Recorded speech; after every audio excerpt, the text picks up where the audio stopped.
have with us Mr. Piyush Srivastav.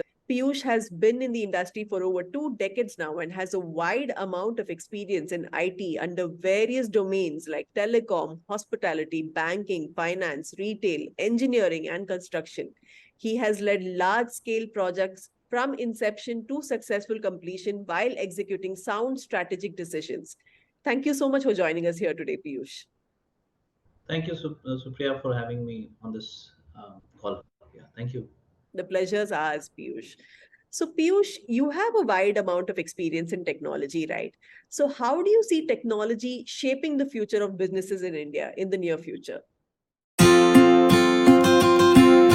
Now, Supriya, first and foremost, I feel that technology is more of an adoption, and we are fortunate that in India we have kind of very quickly adopted this, especially in the last 4 to 5 years. So it also matters how much of our the population or people are receptive to this the change. Now there obviously has been a resistance, but I feel with the advent of other means of technologies like social media, WhatsApp, and obviously in terms of convenience, in terms of banking, it wasn't difficult for people to actually accept it eventually. Some of this was also kind of important because of the situations we had around COVID, when people had to be on their mobile all the time. Plus, they would have to ensure that they are vaccinated, and then the drive, COVID drive, was, I believe, the most widespread and the most precise activity which was done during this time, where even a single vial was not meant for the other. It was all assigned to an individual. So that drive is was very well recognized, and people uh, managed to actually get that done through a simple website. So plus Aadhaar, I think Aadhaar has actually gone ahead and become part of our lives, right from banking to any transaction we do, uh, and its integration with PAN also, the way it was done. Eventually now with it had been till a very long time, it was something which people could go ahead with without paying any penalty. So to a large extent, I think integrating our own life, how we live, how we do our personal activities online, to actually certain statutory requirements, legal requirements, were all brought online, and uh, and in a very secured way. Considering the kind of population we have, and getting everybody onto Aadhaar, or to say getting vaccinated on COVID. I'm talking about those couple of things which majority of people had to do, get themselves done, except for some manual interventions here and there, which people had to do. But otherwise, about 90% of it was digitized. So I think it also was a situation where people had to kind of accept it, because of the kind of environment we were in. Um, in terms of innovation, also, I feel because of the various initiatives by the government, we have gone up in terms of our innovation index. uh, the kind of startups which we had lately, I think we are the third largest economy in terms of startups. Right now, even in the innovation index, we have somewhere around 2015 we were about at 81, and now I think we are about 40 in the innovation index. So it's also how we have kind of everybody's accepted it. Each of us have actually gone ahead and accepted it as part of their lives as well. You know, uh, but yes, there are concerns, I feel. One, in terms of the kind of research we all are involved in.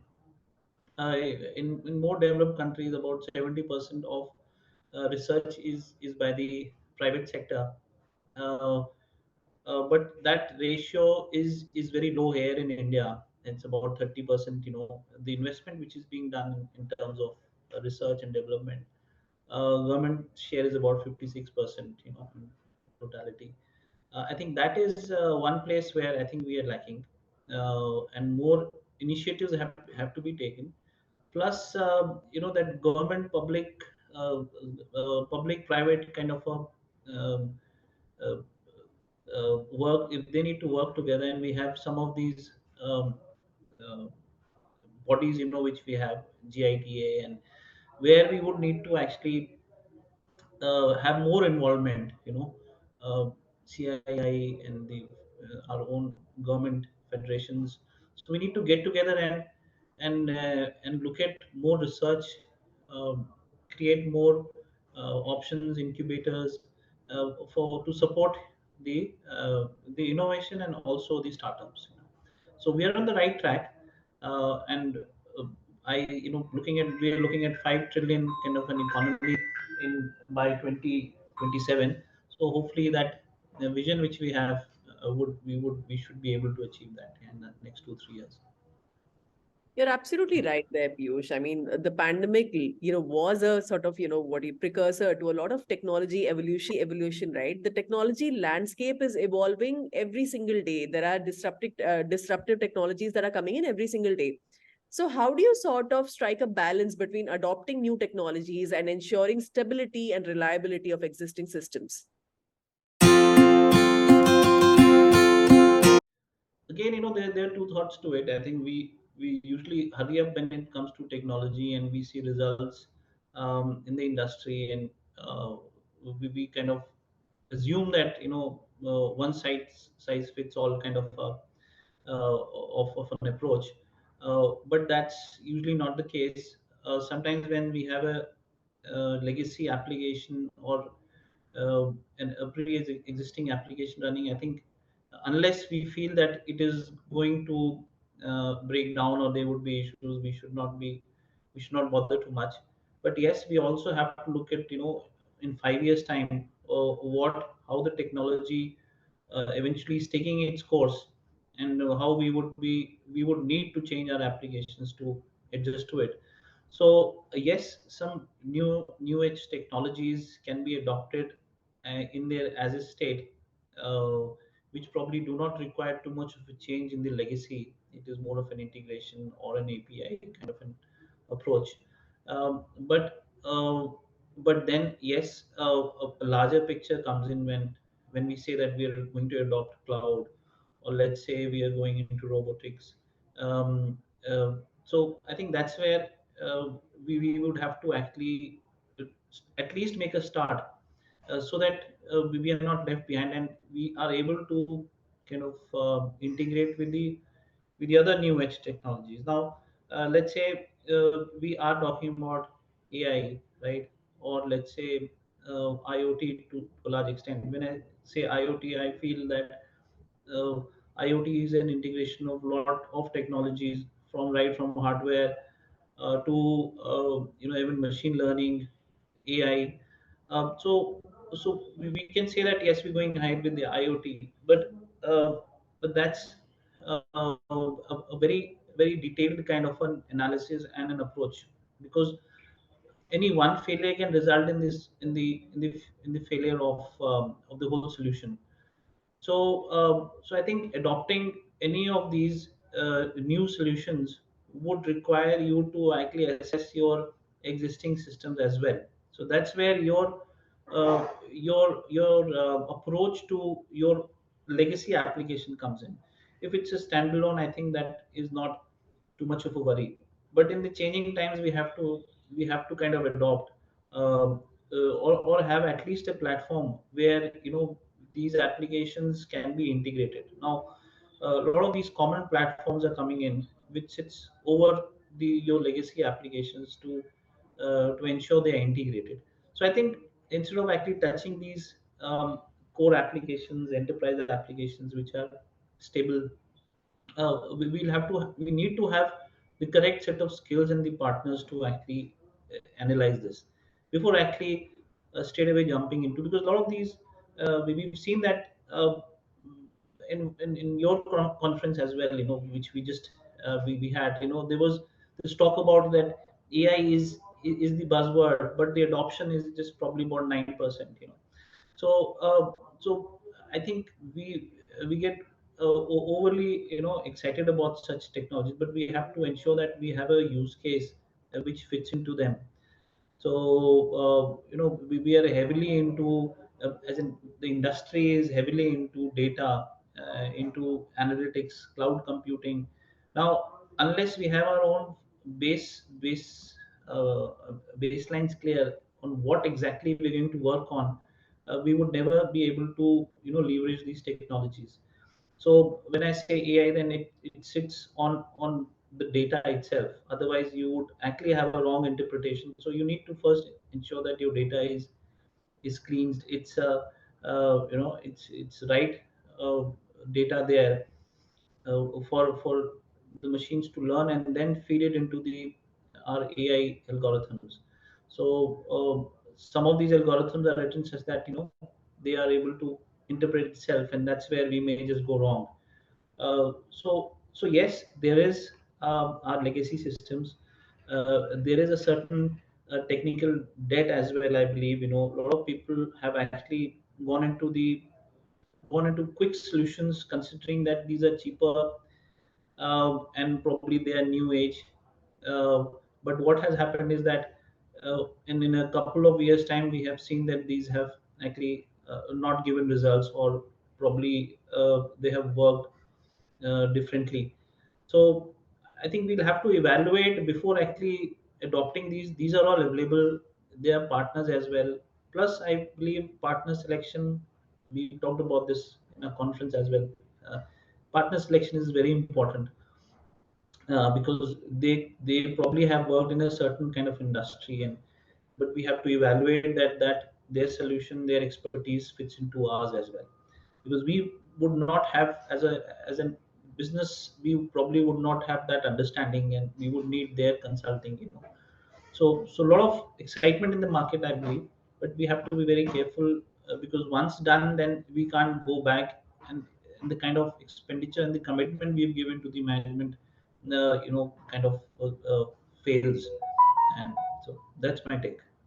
Was very on point, Piyush. Thank you so much. I was actually going to ask you about generative AI, right? You kind of answered it for me. I mean, there's so much excitement about generative AI. Everybody's expecting you to adopt it. So the evaluation aspect becomes very important before you adopt such a technology. So speaking about technology, Piyush, what should an enterprise's strategy be when it comes to cloud computing, when they want to enhance scalability and flexibility? Great. Uh, Supri, I think cloud computing is uh, it's essential, but not mandatory. We would need to go on cloud if we feel that our applications need to be scaled up. We need to have resilience in place, which we don't need to. Plus, the kind of skill set we have in house. Obviously, it being compatible with other applications as well eventually. So a lot of companies resist going on cloud because of the kind of confidentiality they need to maintain in terms of the customer information. A lot of the companies in financial sector, primarily, they look at different models, where they can probably move their applications and see that the things work well, and they can leverage the cloud functionalities. But they also have to be aware of the fact that how the cloud is configured.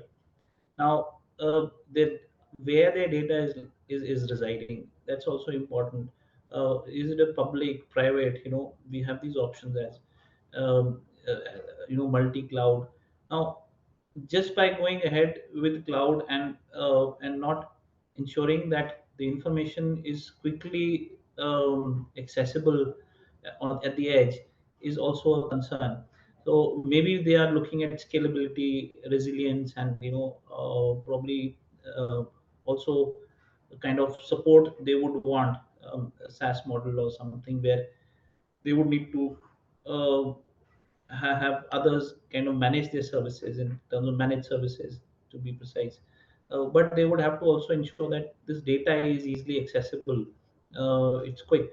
So a lot of this thought has to go into it. Plus, uh, when we talk about cloud, then it's usually a subscription based model, right? And we are talking about, when it's a managed services, we're talking about not just the cloud hosting charges, but the charges for the resources as well. Now we have to kind of analyze this, that in terms of cost as well, is one time cost a good decision, or kind of paying it on a recurring basis? Plus, at any point of time, there could be an increase in charges, probably for multiple reasons, right? And the hardware would increase. Now sometimes when we are doing business, we're not observing how much of utilization is happening. That's the job of the managed services and the partner we have. When it is in-house, we are constantly monitoring. So we at least have a transparency in terms of how we are utilizing our resources, and does it really require a scale up, at any, or do we need to optimize? Now, getting this as a report, or as a submission from the partners, also we should ensure, so that at least we're on top of it, and we know that the amount of money we are spending on hosting an application is justified. So there are a lot of other, you know reasons why we should and we should not go on to we should not do go on to cloud computing. But yes, at least uh, initially we should definitely look at option for smaller applications, even larger applications which need a scale up eventually. And we feel that our own infrastructure is not capable to handle that. It has to be very informed decision, and it is the right thing to do now. Also because of the way people work, the way we are now placed across the world, also work from home culture. So the cloud has to also ensure that there is adequate amount of security, also in terms of the edge devices, how we are actually accessing the cloud. So all that has to be taken into account, when we are actually our network, connectivity to the cloud, plus our devices, the DLP. So it is just not actually a decision that we move because we will save some money, but in turn we may just lose a lot of uh, customer trust, or probably data, if things are not in place. Great point there, Piyush. I mean, it's very different from what I've been hearing, because cloud adoption is something that everybody says you should do it. Cloud adoption has to be there. There has to be some kind of cloud computing in your organization. So that was a really great and well sort of explained point. Thank you for that. So looking ahead, Piyush, what are some of the top priorities for what should some of the top priorities be for IT leaders as far as technology is concerned in driving the company's future growth and success? Okay. See, I think for me, I feel that technology should be is required where there is repetitive task or there is mundane task. Eventually, our core skills should be with the staff. They are our assets. Eventually, be it an IT consulting IT companies, or be it our own, a business or an in-house, or any business to say, any verticals, any domain. Now, we have to.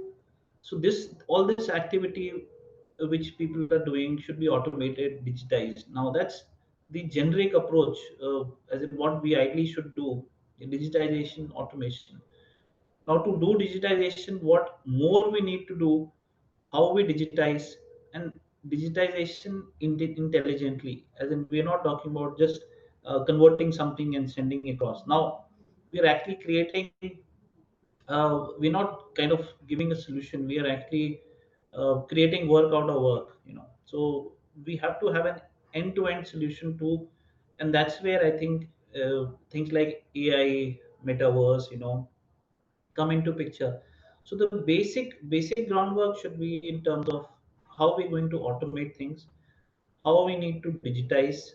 Now automation could be a process automation, right? Now, where in a way, a certain way of doing things.